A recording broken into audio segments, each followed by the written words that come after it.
ভিক্ষুকের মতো ভিক্ষা করেও সেদিন আমার মায়ের কাছ থেকে একটা টাকা বের করতে পারিনি।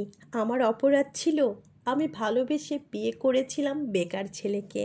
সেদিন আমি ফোনে বারবার মাকে বলেছি, মা কিছু টাকা পাঠিয়ে দাও, আমি ঠিকই তোমার টাকাটা পাঠিয়ে দিব। মা বলে, তোরাই খেতে পারিস না, আবার আমি তোদের টাকা দিব, আমার টাকা কিভাবে পরিশোধ করবি? তুই আর কখনোই আমাকে ফোন দিবি না। পাশে বসে আমার হাজবেন্ড কথাগুলো শুনছিল। আমার হাজবেন্ড আমার মুখের দিক তাকানোর সাহসও পায়নি। ফোনটা রাখার পরে অঝরে আমি কেঁদেছি। সাথে আমার হাজবেন্ডও আমাকে জড়িয়ে ধরে অনেক কান্নাকাটি করেছে। শেষ অবধি সে আমাকে বলেছে, তুমি চলে যাও, তুমি পারবে না। আমি শুধু তাকে বলেছিলাম, না, আমি চলে যাওয়ার জন্য তোমার হাত ধরে বাড়ি থেকে বের হয়ে আসিনি। শেষ অবধি আমি তোমার সাথে থাকবো মৃত্যুর আগ পর্যন্ত। আমার এই কথা শোনার পর আমার হাজবেন্ড আমার কপালে চুমু খেয়ে বের হয়ে যায়। সন্ধ্যায় যখন সে বাসায় আসে, দেখি 2টা ব্যাগ ভর্তি করে সে অনেক বাজার করে এনেছে। আমি তো পুরো অবাক। আমি বললাম, এসব কিভাবে সম্ভব হয়েছে?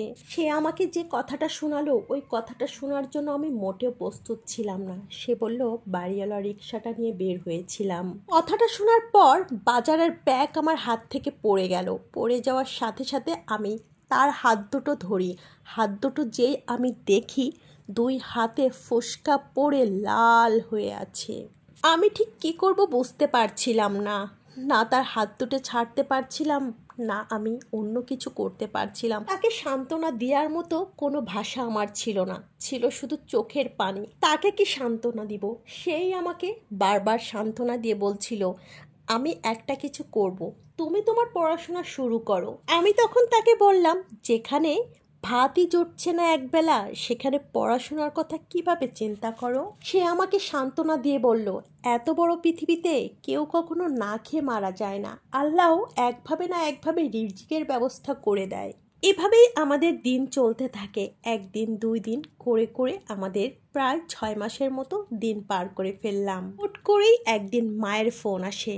মা বলল, বাড়িতে জ্যৈষ্ঠী মাস খাওয়ানো হচ্ছে, তোর আফুকেও ফোন দেওয়া হয়েছে, তোরা কি আসতে পারবি নাকি তোদের বাড়িতে আম কাঁঠাল পাঠিয়ে দিব? যেহেতু আমাদের বাড়িতে বসার মতো জায়গা ছিল না, শুধুমাত্র একটা চৌকিতেই আমরা খাইতাম, ঘুমাইতাম, সব কিছুই করতাম। তাই আমি মাকে বললাম, তোমাদের আশা লাগবে না, কিংবা কাউকে দিয়ে পাঠিয়েও দেওয়া লাগবে না, আমরাই আসবো। কারণ মায়ের ফোন পেয়ে সবাইকে দেখার লোভটা সামলাতে পারছিলাম না। তাই ভাবলাম যে সবার সাথে দেখা করে আসি। কিন্তু আমি ওখানে যাওয়ার পরে যে পরিস্থিতি দেখলাম, সেটার জন্য আমি মোটেও প্রস্তুত ছিলাম না। সবাই শুধু আমার দুলাভাইকে নিয়ে অনেক বেশি ব্যস্ত ছিল আপ্যায়নে, আর আমার হাজবেন্ড এক কর্নারে বসেছিল, তার দিকে ফিরেও তাকাচ্ছিল না কেউ। এই অবস্থা দেখে আমার আর সহ্য হচ্ছিল না। আমি কান্না করতে করতে আমার হাজবেন্ডের হাতটা ধরে ঘর থেকে বের হয়ে আসলাম। আর সেই দিন রাস্তা দিয়ে আসতে আসতে আমি মনের ভিতর এমন একটা প্রতিজ্ঞা করলাম যে আমিও দেখিয়ে দিব। আসার কাজ ছাড়া বাকি সময়টায় আমি বই ছাড়া কখনোই থাকতাম না। পড়াশোনা করে আমি আস্তে আস্তে ভালো রেজাল্ট করি, একটা কলেজে চাকরিও পেয়ে যায়। আর এদিকে আমার হাজবেন্ড একটা প্রাইভেট ফার্মে চাকরি করে। আল্লাহর অশেষ রহমতে আমাদের এখন আর কোনো অভাব নাই। একবেলা না খেয়ে থাকতে হয় না, ঠিকই আমরা অন্যদের খাওয়াতে পারি। এমনকি এখন আমাদের আত্মীয় স্বজনেরও অভাব নাই।